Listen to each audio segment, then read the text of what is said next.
Sesudah itu, Ayub membuka mulutnya dan mengutuki hari kelahirannya.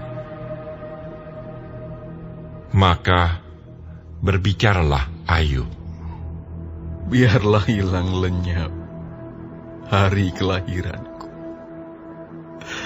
dan malam yang mengatakan seorang anak laki-laki telah ada dalam kandungan. Biarlah hari itu menjadi kegelapan. Janganlah kiranya Allah yang di atas menghiraukannya, dan janganlah cahaya terang menyinarinya. Biarlah kegelapan dan kekelaman menuntut hari itu. Awan gemawan menudunginya, dan gerhana matahari mengejutkannya. Malam itu, biarlah dia dicekam oleh kegelapan. Janganlah ia bersukaria pada hari-hari dalam setahun. Janganlah ia termasuk bilangan bulan-bulan. Ya, biarlah pada malam itu tidak ada yang melahirkan dan tidak terdengar suara kegirangan. Biarlah ia disumpahi oleh para pengutuk hari, oleh mereka yang pandai membangkitkan marah Lewiatan. Biarlah bintang-bintang senja menjadi gelap. Biarlah ia menantikan terang yang tak kunjung datang.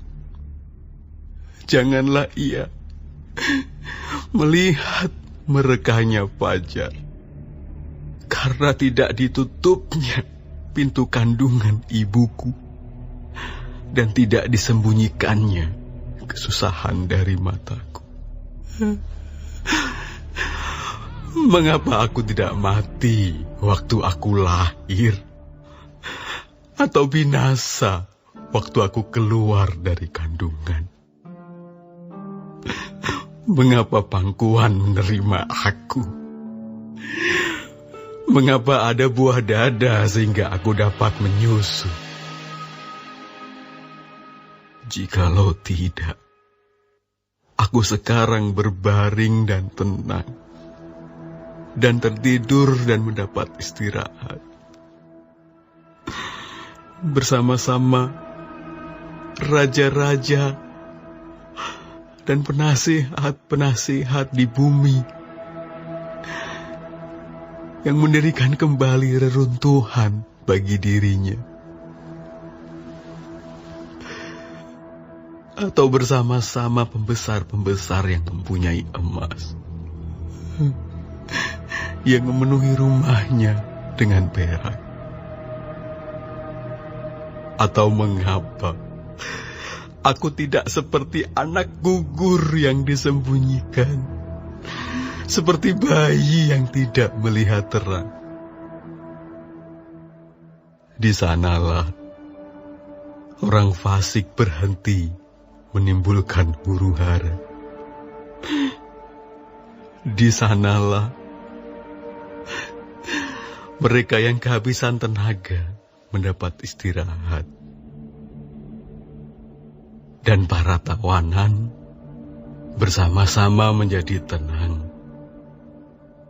Mereka tidak lagi mendengar suara pengerah. Di sana orang kecil dan orang besar sama, dan budak bebas daripada tuannya. Mengapa terang diberikan kepada yang bersusah-susah, dan hidup kepada yang pedih hati,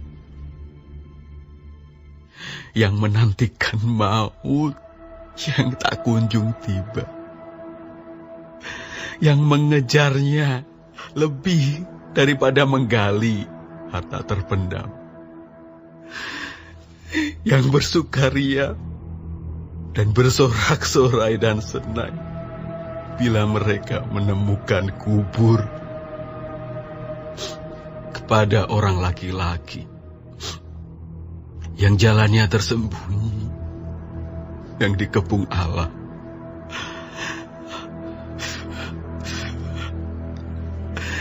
Karena ganti rotiku adalah keluh kesahku, dan keluhanku tercurah seperti air. Karena yang kutakutkan, itulah yang menimpa aku. Dan yang kucemaskan, itulah yang mendatangi aku. Aku tidak mendapat ketenangan dan ketentraman. Aku tidak mendapat istirahat. Tetapi kegelisahanlah yang timbul.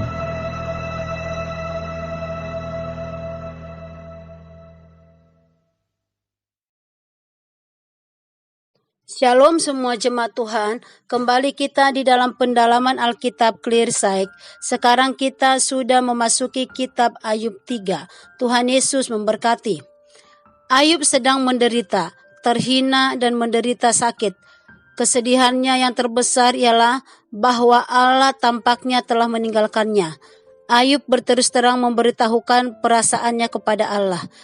Ia mulai mengutuki hari lahirnya dan keadaannya yang menyedihkan. Dalam keputusasaan, manusia seringkali berpikir untuk segera mengakhiri hidupnya. Demikian Ayub, ia berharap untuk tidak pernah ada di dunia ini. Keluh, ratap, dan tangis adalah ungkapan wajar dari orang yang menderita. Hanya jika sikap ini dilakukan dengan tidak beriman atau melawan Tuhan, barulah berdosa. Respon Ayub terhadap penderitaan yang panjang yang dialaminya menunjukkan reaksi kita yang sebenarnya terhadap penderitaan, yaitu bahwa reaksi pertama akibat penderitaan yang kita alami adalah kemarahan. Terkadang kita mulai memperhitungkan kebaikan-kebaikan yang kita lakukan. Memang sekuat dan seteguh apapun kita, tidak dapat dipungkiri bahwa ketika menghadapi kesusahan, kita tidak selalu kuat. Walau usaha mencari jawaban atas penderitaan batin yang kita alami tidak mengalami kemajuan atau mungkin jalan buntu. Penderitaan itu sendiri akan membuahkan kemantapan dan keteguhan sikap iman kita kepada Tuhan, dan proses pergumulan itu harus kita lalui untuk menuju kepada kemenangan tersebut. Maka apapun gelombang hidup yang berusaha menggulung kita, Tuhan tolong kita untuk jangan berbuat dosa dengan ucapan atau sikap negatif terhadap Tuhan. Kiranya Tuhan menolong kita dan memampukan kita untuk melewati setiap pergumulan-pergumulan yang kita hadapi. Amin. Tuhan Yesus memberkati.